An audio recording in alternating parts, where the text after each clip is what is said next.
Like, it's so good to see all these same names and everybody coming back. So this is week 4. Yeah, this is week 4 already. So thank you everybody for being back here. Yeah, it is week 4. This is our speech therapy week, and we have Nadia Goodman with us here today. But before we get into that, of course, I'm going to go through some of the ground rules and then do my little highlight of the day. All right, so the ground rules, please have your videos off, even though I think I have the hand of it right now with who the video is going to be on.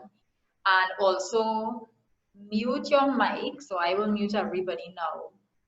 You do have the option to unmute yourself if we have questions, but just kind of be mindful not to unmute unnecessarily during the course of the topic because it comes out in the video.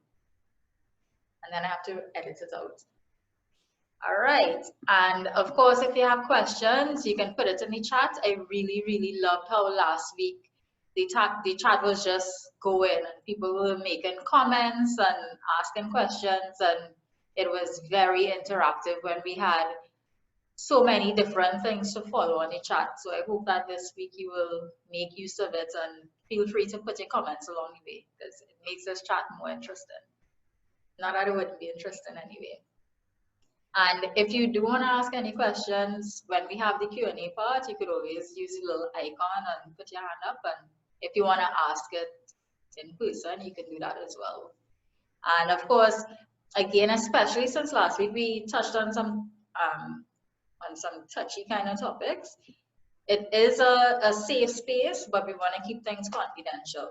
So whatever you hear here, personal business and all of that, we're keeping it here so that everybody could have the chance to say what they want to say. All right, so for today's topic, of course, my name is Aaliyah Drakes. I think we have everybody here we've had before, maybe 1 or 2 new people. I'm an occupational therapist and I'm the director of Opal Kids and I'm the host for all of these sessions. Like I said, today is our speech therapy day. We have Nadia Goodman here with us. Before we get into that, I just want to talk about celebrating your child's successes, even though it might be a small little success. Celebrate all the small little things you see. Don't wait for something big like them walking or going to the toilet. Fully celebrate every little thing along the way. I think for the past few months, some children I haven't seen for, since March. And now that we are getting back into doing sessions in Connect and I'm having the opportunity to see children I didn't see for a while, it's so good to see how far they have come from where I know they were in March. For example, I mean, just today, just seeing one child, I've seen him online and I saw the differences online. But just seeing how well he could attend to do different things. And yesterday as well, I was chatting with a parent and she did a simple thing where she just told her son, put your shoes on. And he put his shoes on. And she herself was saying that, she realized that he has come so far for just being able to do a simple thing like that because however long ago, that wouldn't be it wouldn't be so possible to just say put your shoes on and he put his shoes on. So I really would like for you to try to recognize where your child has been and where they are now so that you can start to see that even if they mightn't be where you want them to be right now, they have made progress from where they were before. And I think it's always important to make sure that you see all these little things because they will add up to become something big. Congratulations. One comment, her son finally learned to tie his shoes during lockdown. And you see something like that, some people might think so, but especially where you know where your child comes from, and if you knew that that was something that was a struggle some time ago, that's a huge accomplishment. And these things, they're worth celebrating. There's nothing too small that you can't celebrate. That's my highlight for today. Just look at all the little things. There was a saying that I learned many years ago in school that says, success is not where you go, but how far you have come. And since I heard that, it's always something I think about, especially in this line of work where you have to make sure that you look at all the little things that add up to become the big things. So keep that in mind for, when you go forward. All right. So let me introduce Nadia.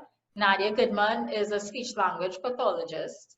She has a BA in Spanish, which I didn't know until, this week.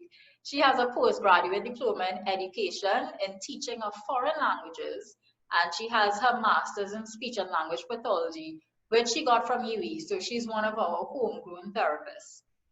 She was a secondary school teacher for 13 years and she loved it.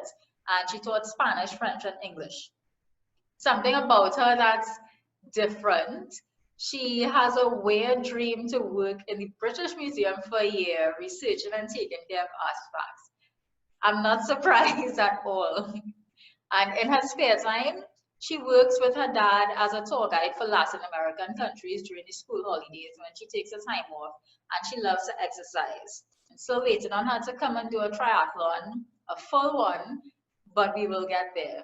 And what she would like is for more parents to advocate for therapy services to be available publicly. And I highly agree with that because therapy shouldn't be a luxury that only that you have to fight to afford it. Therapy should be something that's readily available to everybody because it's a necessity. It's not just a thing that you do. It's something that everybody needs. So let's welcome Nadia. Nadia, you could put your video on. Right. Okay. I'll put the spotlight on you. Are you hearing me? Yes. Hearing you loud and clear. Let me just apologize for my background first. I had a technical issue with my AC in my home office, so I'm in my son's room. I love it. Basically a disaster. To the back. So yeah. So good afternoon, everybody. How old Thanks, is Owen now? Owen is 10, and thanks, Aliyah. For those of you who don't know, Aliyah is actually one of our family's angels. Owen attended OT from, I think, the age of 5, and every so often he goes back and he does the that group session. Alert program. Program. So Auntie Aliyah is his one of his little 10-year-old boy crushes. So yeah. Good afternoon and thanks for having me. I'm a little nervous. I made my little flashcards. If it makes you feel like I see some of my. Go ahead. Yeah, I see some of my kids' parents are here as well, so that's nice. So you see, it'll be just like talking to people that you already know. So no need to feel nervous. Yeah. All right. So what I want to get into first is one of the first things is kind of tying back into one of the conversations that we had before, where I remember when we were talking to Dr. Bratt a couple of weeks ago, he was saying that we were talking about the whole wait and see approach, where sometimes some things resolve on their own, but then it's kind of that question of, if you're waiting, how long to wait, that kind of thing. So what are some of the things that parents could look for to kind of know if they might need to go and talk to you, or if it's something where it might just be a thing about, all right, let's just really wait and see. What do they do to know that they need to come to speech therapy? All right. First of all, I just want to talk a little bit about what the evidence says, which is basically we should not be waiting and seeing anything. Okay. Early intervention has the best possible outcomes. Let's think about language and how language is used for nearly every single thing as human beings, right? You need language. So this is not something you can just leave if you Right. don't truly understand, development. And yes, parents are, I think, sometimes an untapped resource because the parent is the one who knows the child the best. I don't know your Correct. child as well as you know your child. Okay, that's why when you would go into any therapist office, I imagine for you too, Aaliyah, Mhm. a lot of it is parent report, Yeah. right? Just So many times parents do have a sense that there is something different, correct. you know, and that's why they would reach out to somebody, and sometimes they're told wait and see. But the research says, so I did get something, early identification and decision making for intervention are both essential and crucial for late talking children. The more risk factors are present, the more the risk for persistent language impairments and the need for clinical interventions. So as you asked, what are you looking for? So before I start to talk about what are you looking for, let's also remember that development is like on a continuum, right? It's not that by the age of 12, if Johnny does not have his first word, OMG, Mhm. something wrong, right? No, they are broad guidelines, I think. Mhm. Not very broad because development in 0 to 3 is really, really fast, really rapid. Right. But there's no fixed time when you must say your first word or you must, at 12 months or at 8 months or whatever, right? No, That's encouraging to know. you always have to remember that. But there are things that you look for Mhm. because there are guidelines for a reason. When we look at developmental norms, and which is what most practitioners who would send a parent to a speech therapist would be looking at these guidelines, right? These Right. norms. Um, they would give you now your risk factors, which you look for. So for late talking toddlers, let's say, if your kid is quiet as an infant and there's limited babbling, babbling is a language acquisition stage, which is really important, right? So children babble around 6 months. They play with language. So that cute stage when they're like, boo, boo, boo, boo, boo, and Yeah. you're like, he said, mom. No, he's babbling, but you know, it's a stage in language acquisition which we go through in our journey to acquire language, right? Right. So immediately when I talk to parents and I say, well, did they babble? Did your kid babble? Did your kid coo? So they coo around like 2 months, 3 months, and they go, when they do the coo, it's really, really cute, like little pigeons, right? All those are stages, right? If you don't see those things, then you start to think. And this is for everybody, yeah. This is not just for parents whose children have been diagnosed with something else, Right. right? Um, and I'm gonna go into that too because we have well, my caseload is really heavy with kids with autism, right? Yeah. So I'm actually gonna go into some red flags for why you would go and do a proper check for autism as well. But right now, I'm just talking about general, right? Okay. If you have a family history of speech and language difficulties, that's another little red flag, right? If you have a history of ear infections, so anybody who has ever gone to a speech therapist knows the very first recommendation that they are given is go and check your hearing. And the second thing that the parent says is, no, he could hear real good. Yeah, but we still need to check it because it doesn't mean that you can hear all frequencies. It doesn't mean that you can hear all volumes. Some sounds are very high frequency sounds. So a kid who has a high frequency hearing loss is not going to hear, you know, Wow. and sound is so common in a language, you know. So definitely, if there's any kind of history of ear infections which might have caused a mild or any kind of, even if it's temporary hearing loss, definitely you want to look at that as a little bit of a red flag.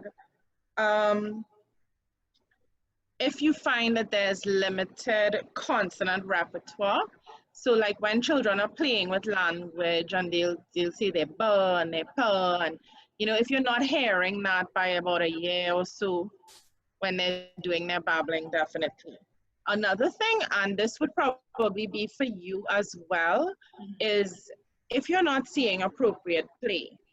So there's play development, which is linked so much to language development, to all kinds of development, to basic general child development, right? So if you're not seeing appropriate play, if you don't know, like if you're a first-time mom, and you're not sure what stage your kid is supposed to be at in play, you can just Google it. You Right. know, just Google 18 months play, what am I supposed to be seeing? What are the milestones? Okay? Trust me, I see a lot of children, and anybody can tell you, you will walk in my office and I will have my file and I will pull it out and talk about the guidelines because when you're on a spot, you forget. you know? So don't feel bad, Google it. Um, then if you realize that your kid is not really understanding what you're saying. Like your child is 2, 3 years old and he can't follow a one-step direction, stuff like that. Um, Real important is a lack of gestures. So gestures come before your first word, right? Children understand that. I'll answer your question just now, Lorella, because that's gonna come up, yeah. So a gesture is communication. It's their first, not first, but it's one of their first ways to communicate. So if you're not seeing gestures, definitely. Um, Lack of imitation. Another stage of language acquisition is imitation. That's a lot of the way that they learn. So let me give you an example. Everybody likes to play peekaboo with their baby, and I actually use this in therapy a lot. So, you'll be like, peekaboo, and the baby will, not an infant, but like maybe a young toddler, you'll see them and they'll Yeah. imitate, Or take you know, your hands and put it back in front right? in So, case you do it again. yeah, if they're not imitating, then you need to be, what's going on, right? Poor social skills. So they can't take turns. They don't have this little conversation. Even if they don't have words in their conversation, you can still have a meaningful interaction without a lot of words, right? But if there's no meaningful interaction, then definitely that would be a red flag, right? Lorella, I'll answer you just now. I just want to deal with the red flags for autism, okay? As Aliyah brought up, what are we going to look for to Yeah. check, right? So first of all, autism is you basically tick 3 boxes, right? Issues in social communication, social interaction, repetitive behaviors, and restricted interests. I feel like I say this every day, right? Um, so it's basically what I was just saying with a little more. So if you see that there's limited use of gestures, such as giving, showing, waving, clapping, and especially pointing, if there's delayed speech, if there's an unusual tone of voice, difficulty with eye contact, little or no pretending or imitating of other people. A big one is if you used to say words and then you stop saying words, right? Um, I hear that a lot when yeah. parents come and they say, well, you used to talk until whatever age and then stop. right. Another one is some parents, I would say, so how does he ask you for stuff? Can he request? And the mom would say, yes, he requests. Okay, how does he request? He takes my hand and he takes me to the fridge. But that's not him requesting. He's using you as a tool. So he's using Correct. your hand as a tool. So when you see stuff like that, I would say, let me go check it, right? Mhm. Um, in terms of social interaction now, if the kitty's not looking right at people, it's hard to get your kitty to look at you. If there's a lack of joint affect, which is basically when you share an emotion, right? So you laugh at the same thing, Mhm. something is silly, and both of you are like, yee, Yeah. this um, another thing when your kitty does not respond when you call his or her name, right? Um, a lack of joint attention, meaning that they're not going to draw your attention, to show you what they're interested in. So you share that particular object at the same time, right? And then, well, this one, repetitive behaviors, I think a lot of parents know this one very well. Um, Sometimes you might find unusual ways of moving your hands, putting your hands by your eyes, you know, little rituals, lining up your toys. Some kiddies could be really focused on something. So I had one little boy, he was so focused on dinosaurs, you know, I remember being, oh gosh, I was trying to reach him and I was trying to figure out, well, what would be the most motivational thing? And now I have dinosaurs in every single color, shape, size. Like I am dinosaur auntie. He's so into these dinosaurs, and I love dinosaurs too. So that was good. Um, if there's unusual sensory interests, such as like sniffing objects, looking out of the corner of your eye, right? Sound, so sometimes, and this is a question I ask as well when I do my case history, what is your child's reaction to sound? So a lot of children would be oversensitive and they would, Yeah. do this, but then there's some kids that the weed whacker man could be literally right next Right door here. and yeah, life is good, you know? So it's just unusual responses.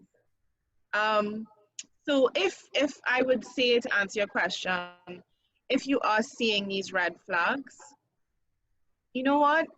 It's not gonna take much out of you to just go and talk Check. to a professional. Yeah. And a professional is not anybody else but a speech language pathologist. We have about 26 of us here, easily available to go and go online, or you can go to the board and get the information.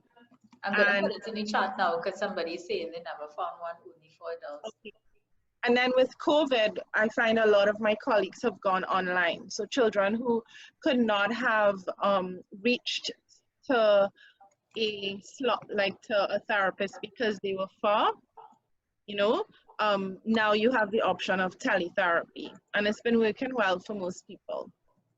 Um, Laurel, preemies, yes, there is research that shows that preemies are more likely to have developmental issues, which may include speech and language.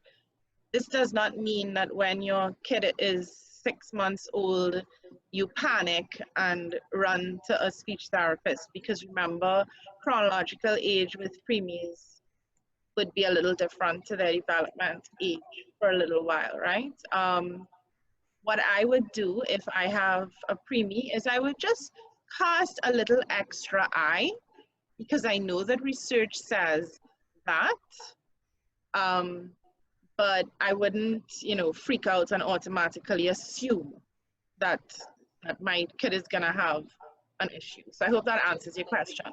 Michelle, I agree with you that it is very sad, and we need to do better as a country. I agree.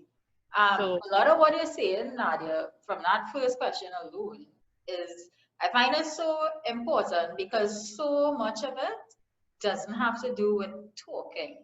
So a lot of it is just about looking at the language part of things and the other things that make up language and communication skills that I think a lot of people might overlook because you're just focusing on saying things.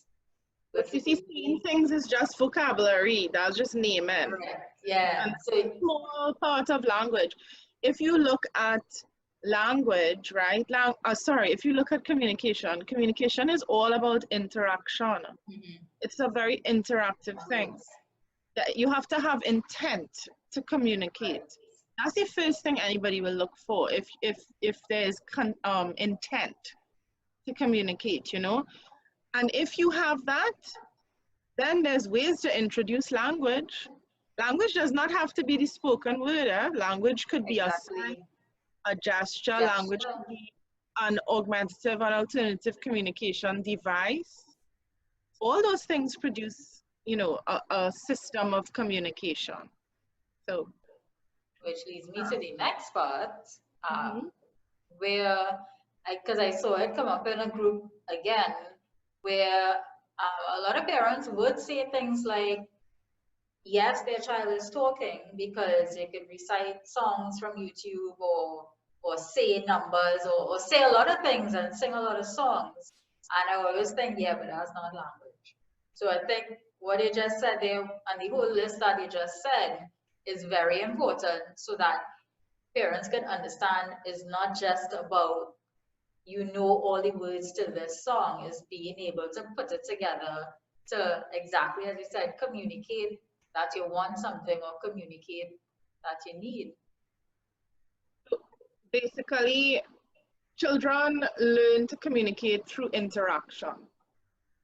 So even though there's a lot of benefit to knowing all these words and of course to being able to imitate, because imitation, like I said before, is a stage in language acquisition, it certainly does not mean that the language would be age appropriate if that is all you are doing. What that means to me is that you are able to imitate, that you know words, right? Right. Unless you can apply it appropriately, then you know you would want to check that, right? Language has to be very functional. Like communication has to be very functional. Why do we communicate? Right now, why am I communicating with you? I am communicating to deliver a message. Right. Right? You guys are here to learn. Right. Well, I am here to learn too because I always say that I certainly don't know everything, and parents teach me a lot as well because, as I said in the beginning, the parent knows the child a lot more than I do. Right. So it it always has to be very functional, and YouTube and apps and all those things, great. If you use them for specific purposes. Right. I use apps a lot in my practice. I use an articulation app a lot. Okay. Right? Because it saves me from having to download pictures of sounds and stuff like that. Right. I like to use this, Talking Tom. Yeah. Right, so there's a parrot one. So I use that app at the end of some of my sessions with children as a motivator. So sometimes I would have like a visual schedule and they would have the parrot at the end. So they know that just now, you know what, I'm going to get to talk to this parrot and it's hilarious. So they like it, but it's not teaching them language because it's just for them to enjoy something at the end of a session. I use it for a purpose, right? Okay. So the autistic ones don't work for my daughter. Well, that's because they're not interactive, and communication is interaction. An app is not going to interact. Remember, communication is not just words, right? I'm looking at Aaliyah now, and I'm seeing her smiling. You guys are seeing me moving around my hands. I talk with my hands too, right? That's interaction. Right. You also have to look at screen time. You really have to be careful with the amount of screen time that you have these children on devices for, right? There's research. I think the American Academy of Pediatrics does not want any screen time before 2 years old, And right? especially when the screen time is used to replace the Interaction, face-to-face one-on-one interaction. Because they you wouldn't know, have the opportunity to learn these skills. and the first few years is so crucial for your language development. Why would you want to spend hours on a screen or a device when you could be spending it really interacting with your child and letting your child develop language? Well, I So think that a lot of that might be because so many of the apps now are seen to be educational. So many of the apps, and I do know a lot of kids learn a lot from apps, like they learn the alphabet, things that they might not have known before. You look at the app, and then now it's like, oh, you learn to trace, you learn to draw a lot. I don't think it replaces. doesn't replace, and I'm not discounting the use. Like I said, I use apps But a lot. Um, I use apps for matching. I have a lot of apps which I use, right? But it can't replace direct yeah, interaction. And yeah. I think parents need to understand that, even though yes, it will teach a certain amount of vocab. Mhm. It's trying to see the other question. Sorry. Yeah, right. Um, I had done some research on it that I had downloaded, and I can probably send to you earlier, Okay, right, I can as send a it to handout. the email. So About email. somebody had asked this other speech therapist the same question, and her response I found was very cool. The question was, what about those awesome videos that are supposed to teach your child vocabulary or sign language or to read? And she responded, they are just videos. Vocabulary and reading are important parts of communication, but they are a very small part of a much bigger picture. Communication is about interacting with others, the give and take. So I had really liked that. Now, let me just not be a hypocrite here. My son is currently in the TV room playing Fortnite. So I can be in his room. So I'm It not has trying, its uses. yeah, I'm not trying to be a hypocrite, right? I know that in the modern world, all of us are very busy and screen time really does help us, but I really think we should try to cut Right. it down. And especially before 2, I really don't think that children under the age of 2 should be having any screen time. Yeah. There's this question here that I think is really cool. Is there any truth to the belief that boys take longer to speak? I have no idea. I don't think so. I think that in the continuum of development, um, there's so much variability, so some research you would see boys might take like a few, maybe a month or so longer, but I think questions like that, even though they're very interesting, they're also a little bit, I don't want to use the word dangerous, but I don't want it to be a comfort for somebody Right. who would use that little, and almost myth, and say, well, boys take so much longer, so I'm not going to go and check my son, Right. So even though there is, a little difference between, the genders, it's so minuscule. It should not be a, a factor that you use to Right. decide if you're going to go and see a professional or not. But thanks for asking. I think that question was really, really good, and I think most parents need to hear, Yeah. hear that response. So There was one parent who had asked this question last week that for sign language, is it okay? Basically, is it okay to teach a child sign language, or will it take away from them being able to talk? Will it mean that they will speak later if they do sign language? No. well, girl, Let me hear it. there is absolutely so much. First of all, language is and communication is multimodal. We Great. all use. I'm like Sign looking at language. myself, and I'm like, I need to put my hand up.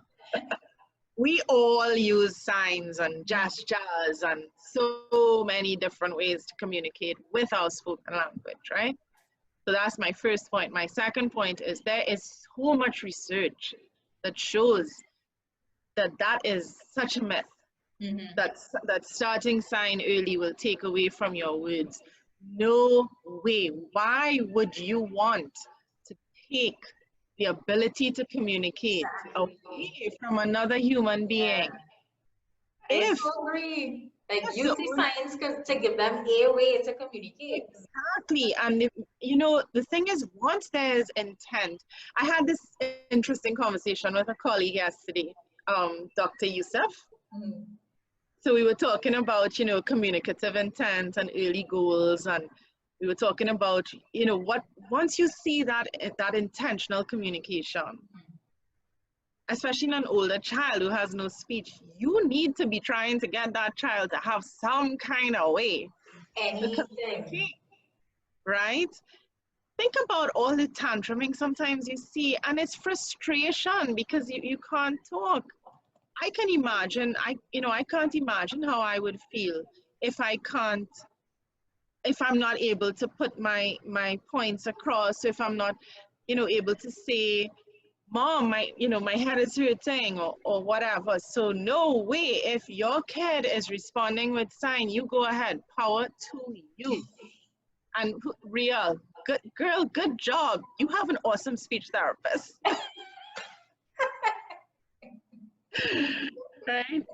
Son rebel against sign language. Okay, obviously some kids would be different, but it doesn't have to be like sign language. Sign language is a language, right? But it could just be simple gestures.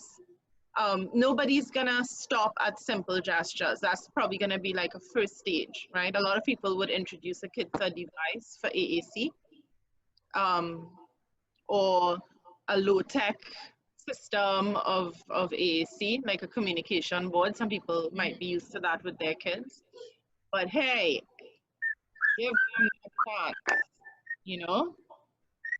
Mine could have talked, but still tantrums from when they get up to time for bed. Well, it's not that the tantrums would only come from communication. Yeah. There would be a lot of different reasons for a child to have tantrums. Aaliyah would be the better person to talk about because That's Kevin she, next week. right, well, I Kevin mean, you are, next week will address tantrums on all behavioral, well, it could be sensory too, but right. So I was gonna say, if it is sensory, Aaliyah would be the person yeah. to talk about it, you know? You see So why we need all of us? yeah, girl, I feel like my dream would be to have a full multidisciplinary team for each Everybody. kid who comes in, you know. I think that would be so awesome. And it's good for us as therapists too, because I love to hear other people, not just speech therapists, but I love to hear like OTs or other clinicians' ideas, and especially a condition like autism, which is, even though primarily communication based, there's so many things that come with it, you know? So really and truly, it would be awesome if our government would say, let me set up a unit and have all these professionals, but parents, it's up to you, So you know? lovely. It's same thing what Dr. Brad was saying that for years they've been trying to get government to do a center where you have all of these people under one roof. So that it's public. You really need something like this being private. It's something that should be accessible to everybody. Um, Yeah, before it just kind of came into my head when you were talking about all the different professionals and that kind of thing. I remember one of the first children I ever saw came to me from a speech therapist. And he came to me because he couldn't sit to do speech therapy. He was all over the place. And we started OT, and I had trouble because he couldn't communicate what he wanted. So he was having a lot of tantrums and crying a lot and all that. And then over a few months of having both OT and speech, he learned to calm his body so that he could sit a little better for his speech sessions. And then in speech, because he could sit a little better, in speech, he learned to communicate better So when he came back to OT, he was able to say a little bit more, show us what he wanted, and it changed. It was so amazing because it ended up so good where he would come to sessions and he would be calm and he would do everything. And then the next time we had a meeting, a OT SLP meeting, and the speech therapist and I saw each other, and both of us were high-fiving each other because we were saying this is why it works when you have everybody working together, because you And see that's how much it happened. benefits. It's a really natural marriage of Yeah. between and speech. So I just saw somebody put superhero parents, and parents have to do everything, and I agree. I think each parent of a special needs child in this country is a superhero. You are all Agreed. superheroes, you know. I think that, but I also think that if we keep saying that the parents are superheroes, nothing is gonna change. No, So well, I like that you say that because I think yes, superheroes, but then also it shouldn't have to be so hard where you feel like you have to have all the weight of everybody on your back to do things. It should be where, all right, your child has a special needs, you know where to go and get the services, and you go and you get it. It shouldn't have to be a fight all the time and having to find this place and find that place and money, money, money. So yeah, yes, superheroes in terms of you are able to do everything, but it shouldn't have to be where you need to feel like you have to, put yeah, on a cape definitely, and go to battle all the time. definitely. And you know, the thing is too that, like I said, when I say superhero, so sometimes I might tell a mom, you know, I just think that you are awesome and you do all this, and then afterwards I think about it, and you know, that might have been very arrogant for me to tell her that because she Yeah. has to do it, you know, Correct. and Yeah. I am congratulating her on something which is something, you know, it is not hurtful because you obviously will do everything for your child, but you know, I don't really, I have no words. I Yeah. just think that if we all advocate and we all really push that this has to change. Mhm. And I think too that because now we have two programs for the two disciplines, that it will Correct. change. Where So Trinidad we'll, is progressing. yeah, So I we mean, should we be proud of cannot that. all OTs and speech who go through school end up being in private practice. It can't be like that. So we have to have jobs available in the public sector for people to go to school, get a degree, and then come out and work. Another thing that I always tell parents too is you know, you can't, you know, I know it's a cliche that you can't pour from an empty cup, but I often encourage people to themselves try and speak to somebody, to speak to a Right. psychologist or a social worker, to deal with the pressures that come so many times with being that be all and end all for your kid. With being a So superhero. yeah, with being a superhero. So Agreed. This it reminded me of last week was a lot of heavy talk, but it's true, it has to be.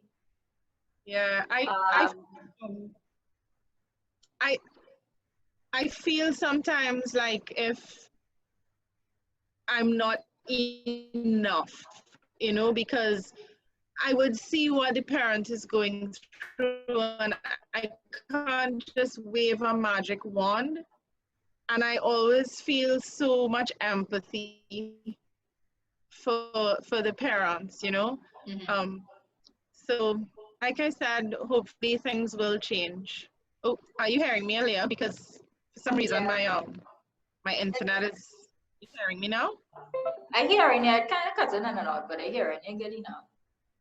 To Okay. the mom who said she spoke to a million people, but they think you're crazy, I think you might need to find somebody else to talk to and somebody else who, if it's somebody who is a professional who's thinking that you're crazy, then that's definitely not the person that you want to talk to.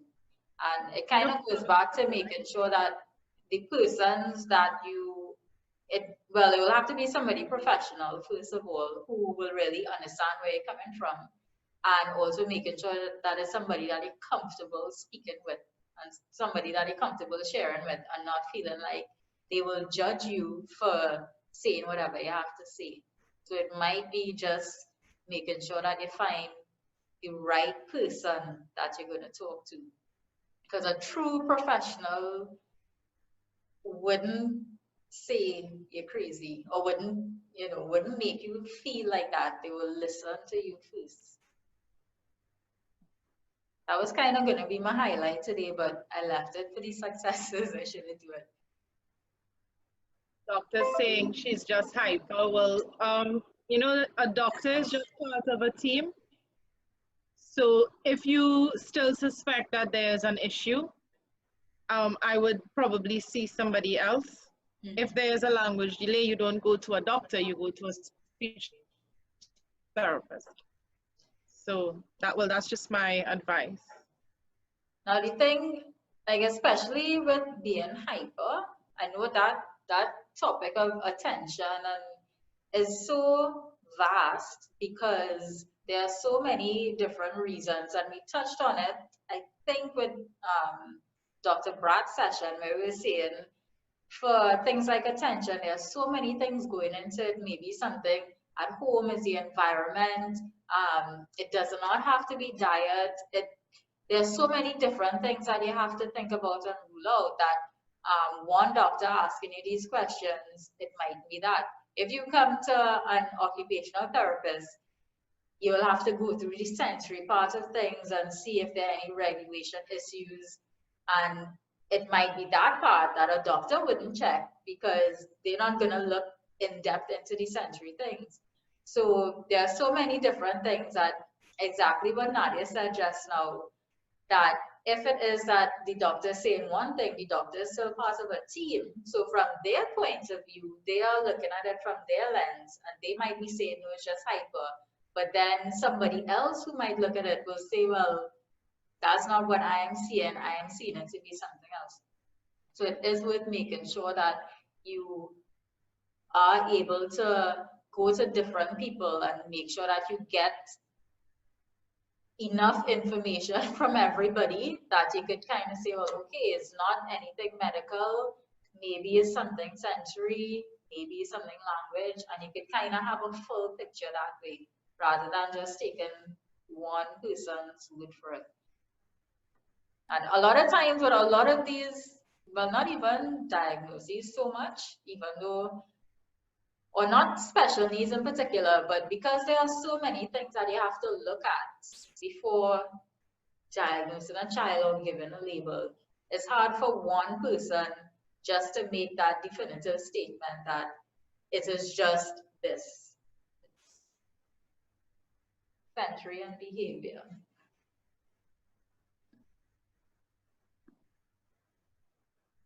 See, so if one person is saying it might be sensory and behavior issues, right? But we have access to diagnosing developmental disorders or delays within the public system right now.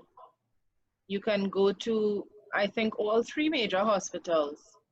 We have the child guidance in Mount Hope and in Southwest Regional. Yeah, I know Mount Hope and Southwest. Port of Spain. Where's Dr. Amtran? Not Port of Spain?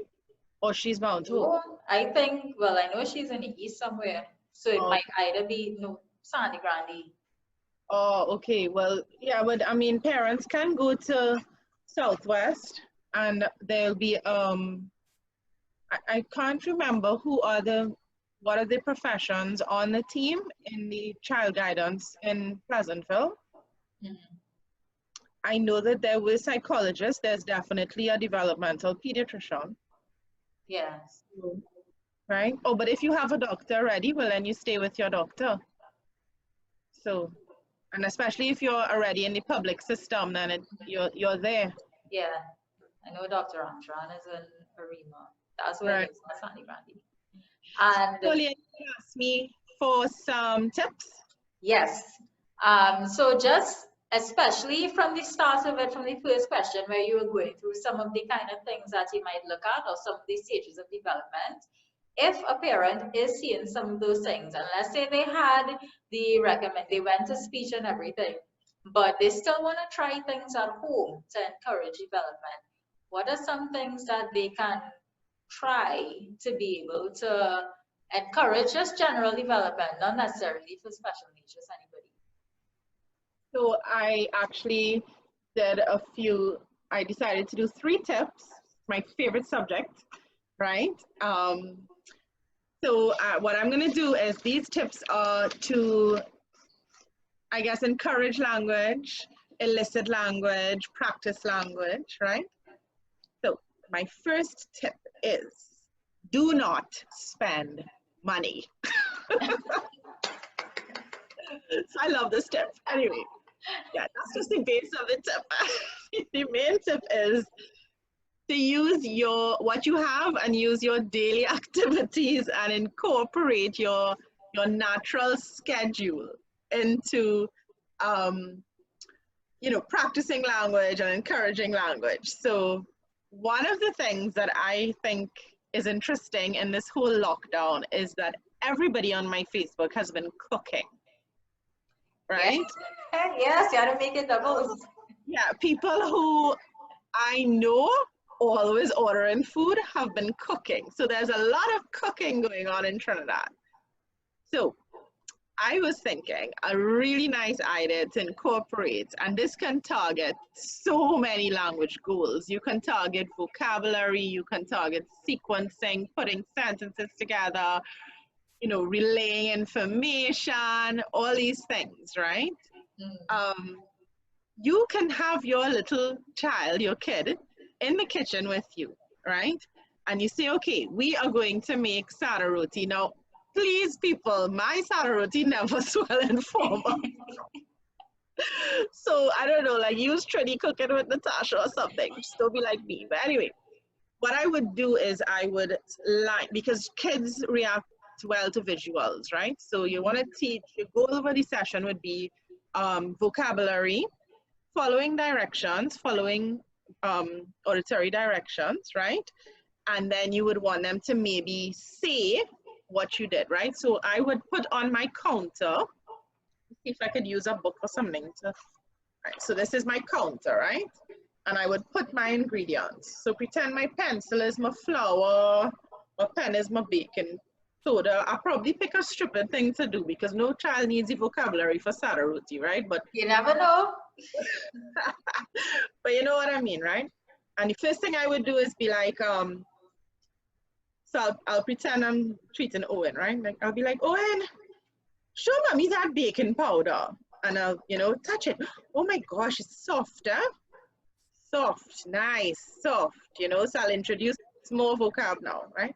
And then I would say, okay, pass the baking powder. Pass it for mommy. Okay, pour it. Now stir. Let's stir. And while he's doing the activity, you use your words, you use your language. Let's stir. Don't laugh at me. I know you don't stir for roti. That's probably why my roti did swell, right? But you get the general gist of it. And then when you finish now, you can take the roti and it's something tangible. So it's something you can actually touch and be like, let's tell daddy about this roti. And you've targeted all different kinds of words. Like if you're looking at vocab, you've targeted the nouns with the labels, then the verbs, right? You've targeted all these different functions, and then you've targeted the listening and the following directions. So it's something you were gonna do anyway because you were gonna make your roti. Yeah. You did not go there and buy anything expensive. You did not run up your Amazon bill, right? Another thing that I do, and I do this in clinic, I'm sure the kids' parents here must be thinking, she don't do that with mine. But I do this sometimes where when they make a mess and we clean up, I sing my cleanup song. So what I would do is I'll make up a song and be like, clean up, put it in the box. put it in the box, and I would name it. So put the dinosaur in the box, put the cow in the box.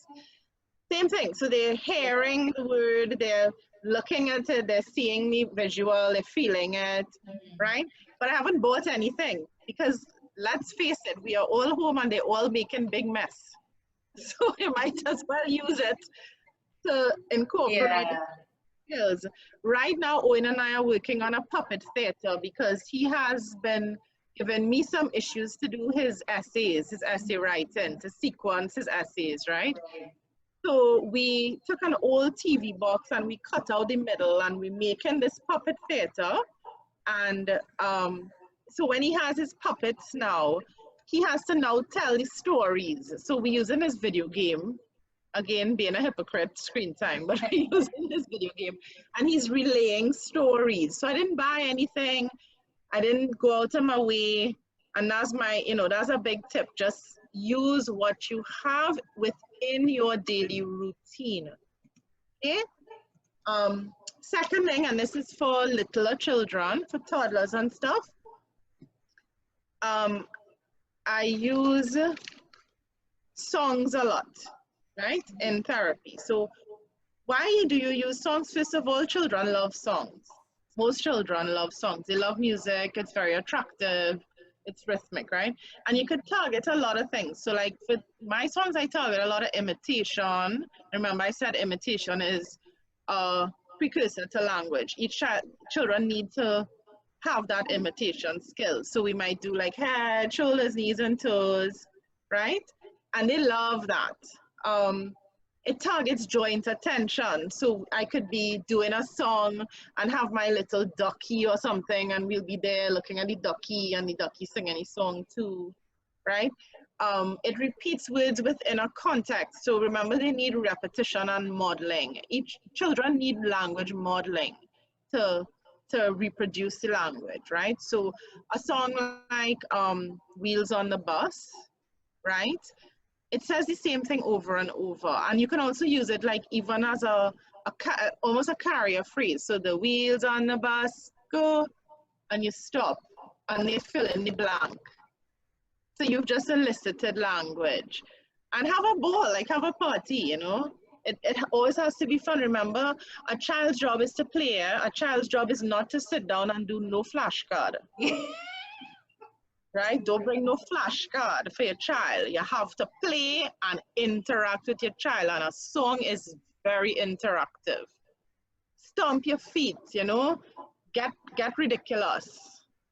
So that's another tip I have to use songs.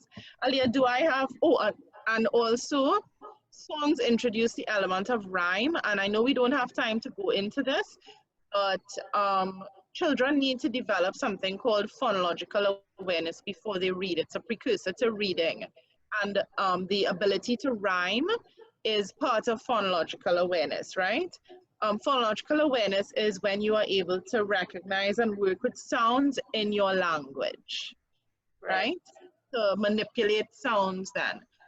So rhyming is part of that. And when you introduce rhyming to children, with songs, I like Rhea made up songs to teach toileting, taking a shower, packing up toys. Girl, you awesome. I need to meet you. Right? And Michelle, that's why Dr. Seuss Love awesome. Dr. Seuss. And we need to have all these early literacy experiences from the time that they're very small, right? I know I'm going out of songs into something else, but songs introduce rhyme, right? Do I have time to just give one more tip? Yes, the one that you were telling me was the main one. Right, yes. So I'm like obsessed with this, right? I'm super obsessed with literacy. So, right. So my third tip is while we are all in lockdown or even after lockdown, right? When you're trying to work with your child at home, use books. Books are like magic carpets for all ages and stages. Absolutely magic carpets. Shasta, my second tip was the singing. First tip was the activities, the daily activities. All right, so From 0 to 3, there's that emergent literacy stage, right? And kids need to have literacy experiences to have a foundation for literacy, right? They need to understand, to have print awareness, they need to understand that in a book, words go from left to right. There's a cover, there's a back cover, there's words on a page. You know, they go and they go down, and mommy's been reading, and that word means something, okay? They need to understand rhyming, they need to understand all these little parts of phonological awareness in there, in that pre or emergent literate. Well, phonological awareness will come after, but you need to start, right, in that stage. So even if you have a baby, you still should be reading to your baby, right? If you have a child with language delay already, definitely you need to be triple reading to your child, right? And it's all good for me to say to do it, but how? How do we do it? Especially kids who don't have good joint attention skills, who are gonna run away. You know, how do we do it? First of all, choose the right book. So I have this story. I was in my 2nd year of my master's, and I was in a practicum, and I was supposed to target a sound, and I can't remember what the sound was, right? And I brought a book, and the kid was like 4 years old, and there I am with this Dr. Seuss, but a more advanced Dr. Seuss. And my supervisor looked at me, and she's like, "What are you doing? What are you doing? First of all, it does not contain the sound. Secondly, just because you like the book don't mean the child will like the book." You know, and that stuck with me so much. So definitely choose the right book. It has to be appropriate for the age, for the stage, for the For what they interest. like, yeah. You know, the interest. Nobody wants to do something if they're not motivated. You're not gonna take a little bunny foo-foo book and read it to a 10-year-old. It's like, I can't hug my 10-year-old now because he's too big, right? So, you know, I can't be like, oh, him, come, let's read about this, you know, let's read about Max with his bike and his tricycle. And no, my child will be like, what is your problem, woman? You know, so it has to be appropriate, age appropriate, something that targets their interests. I know Leah would like this, for especially children who need this sensory input.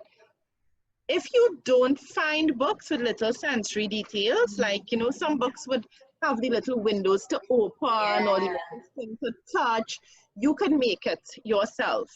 Just Google adapting books for sensory needs, and you'll get so many suggestions. I love to do that. I will sit down for hours and adapt books for children. It keeps them engaged. It keeps them interacting, right? It keeps them really involved because they can touch now, you know, it appeals to all their senses. You want to choose books with repetitive lines because it gives more example of modeling language, with rhyming, and how you read too is so important. I just see, is it Ria who just posted that? Yeah, it would be So in dramatic and I was using an different article, voices, yeah, I making it saw an fun. article the other day about the importance of what we call parentese, which is how parents talk to babies, and it develops babies' language. So parentese is a different register, different intonation of voice, right? And I think it can translate a little bit to book reading. So when you, what I'm talking about is changing up your tone, changing up, you know, your volume, use different voices. If I am reading about a cat, I am gonna be, you know, purring. If I'm reading about a tiger, my tiger will be the most scary tiger, you know, and he will be growling, and really definitely use those voices to get their attention, to get their, you know, awareness, increase engagement, increase motivation. You can read up about print awareness. I think that's a good thing for everybody to read up on. Like I said, this is my favorite topic, so Aliyah can give my email. I don't mind answering questions. I love this, right? You can look into all the different um, all the different goals, all the different levels in emergent literacy, and try to incorporate it when you're doing your book reading, right?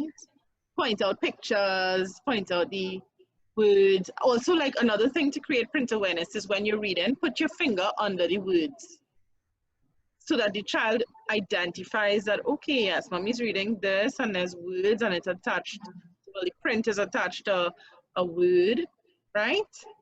Um, so lots and lots of different things. Sometimes you could even let the child read the book in his own way, you know? Your turn to read. And I think that's real fun. Obviously, you're gonna have to control it and, you know, like try to lend aid if needed, but at least let them try. Always presume that they're competent enough, you know? You could talk about the pictures instead of reading the words.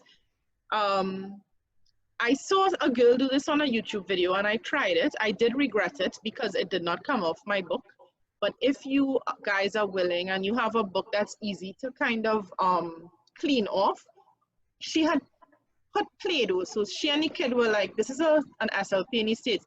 She took one of these Play-Doh kits with the rolling pin and she rolled the Play-Doh flat and she cut it into shapes. It was a book about shapes, right? So she first used shape cutters and they named the shapes and whatever. And then she put this Play-Doh on the shapes on the book. So the kid was able to peel the Play-Doh off, right? So it created that sensory, you know, that little sensory detail and it added to the whole experience. So I had like that, you know, just be silly.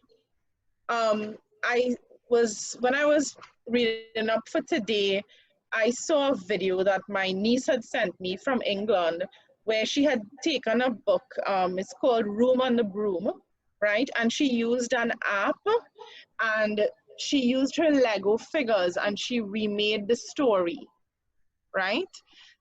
And she used this app called iMotion on my brother's phone. So she retold the story. So for older children, instead of you asking them to retell the story and you're just sitting down and you're reading and you're retelling the story, I would incorporate stuff like apps then. You know, let them take their toys. Well, at that age, you're not into toys, but they're into Lego, right? So let them take the Legos or whatever and recreate, and you can make a movie with these apps. I thought that was an excellent idea. And it's actually on my Facebook. I'll send it to you earlier. Yes, please. Now, I know a couple of people messaging me that they have to go, but the last thing that I want to ask you to just go into a little bit of detail about very quickly, please. Somebody asked about PECs, and if you could talk a little bit about it, how to make it, how to use it, just for parents of kids who maybe aren't talking yet and want to start that communication process. Okay, so PECS is actually a system, picture exchange communication system, right? The only people who can interact with your kid with PECS are people who have taken the named course in PECS, right? There's a difference between PECS and using pictures to exchange, right? If you use pictures to exchange, you're using a low-tech AAC system, right? So I know that I have seen, like, for example, in Autistic Society, I see that they do use these picture exchange systems. Yeah. So, and obviously it's not just a speech therapist that can introduce this to your child. A lot of special ed teachers have been trained as well, right? I think that for me to say how to use PECs, how to make them, that is beyond the scope of this, but my advice would be to speak to your particular speech therapist and say, I would like to introduce AAC, augmentative alternative communication, right? How are we going to do it? What is the plan? And tell me what I can do at home, right? To introduce my child to this system. Now, what I can tell you what I do, and it's not PECS because I'm not PECS trained, but it's very like PECS, right? I start with requesting. So what I would do is find an object that is very highly desired, and I would give my kiddie a picture card to exchange with me, and I would give them the object immediately, Okay. right? And then what I would ask the mom to do, I'm thinking about one particular little boy now. What I asked the mommy to do is he loves a particular snack. I can't remember what it is. So we printed out the name. Sorry, we printed out the actual picture. We used the phone, we printed it out, we laminated it. And she put it by the same, very near to where he would get his snack usually, but she locked up the snack, right? And we taught him by modeling all the time in clinic. Okay, if you want it, you have to give mommy this. So now he goes, he picks up his picture card. I think it's a catch chocolate, right? And I mean, catch really does taste good. I don't. Best. Catch is the best. And he will take his card and he will give it to his mommy. And then she gives him the catch, you know? So that is how I would start using pictures. But there's so many different ways to use AAC. And I am not an AAC expert, definitely. I will admit that, you know, I am learning every day. None of us are experts on everything. Right? We all learn and, you know, with experience. Recently, what I've started to do is use a lot more of these communication board apps because I find it easier to use it on the iPad, and most of the children have access to it at home. So it'll be the same principle where I would start with different, you know, different functions. So my first function I usually start with is requesting. And I would set up the board, and then they would go and they would press it, show mommy, well, I want this, or whatever. But before you do anything like that, you have to model language. Any system is modeled. So the I'm first sorry thing is checking first with speech therapists, or checking first to make sure you know what to do to go ahead. So like, I'm sorry that I could not tell you how to make them, how to use them. But, you know, I think it would be unethical of me to talk, to do that, to say that, knowing that I myself am not officially PECS trained, you know. PECS is just one system.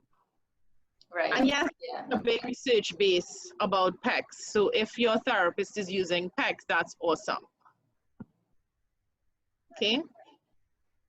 Well, we went through a whole lot today, and I learned a lot as usual.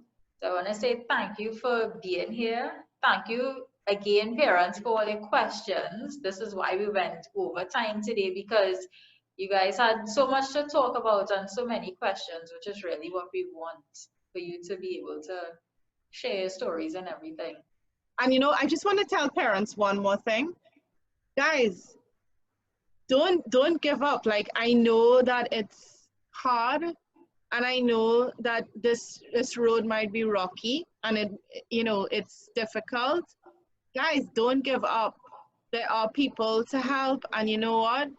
Your kids are blessings, and blessings for not only you, but for their therapist. Trust me.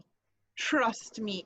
Nobody's going into a profession like this unless they have that capacity to really care about your children. So I just want everybody to know that, guys, you know, it's gonna work out. It's gonna work out. Somehow it's gonna work out. Thanks for that, Nadia. Right. So thank everybody for coming. Next week is Behavior Week with Kevin Ching. So, you know, all of your behavioral questions and things on meltdowns and tantrums and difference between sensory and behavior and all of that, we are going into all that next week. And one of the things next week that we'll be touching on too is for the older kids, especially with getting into puberty and adolescence and how to manage that, because I had a couple of questions about that recently. So we'll talk more about that next week. So thank you everyone for today, and see you same time, same place next week. Thanks, Leah. Bye. You're welcome. Bye.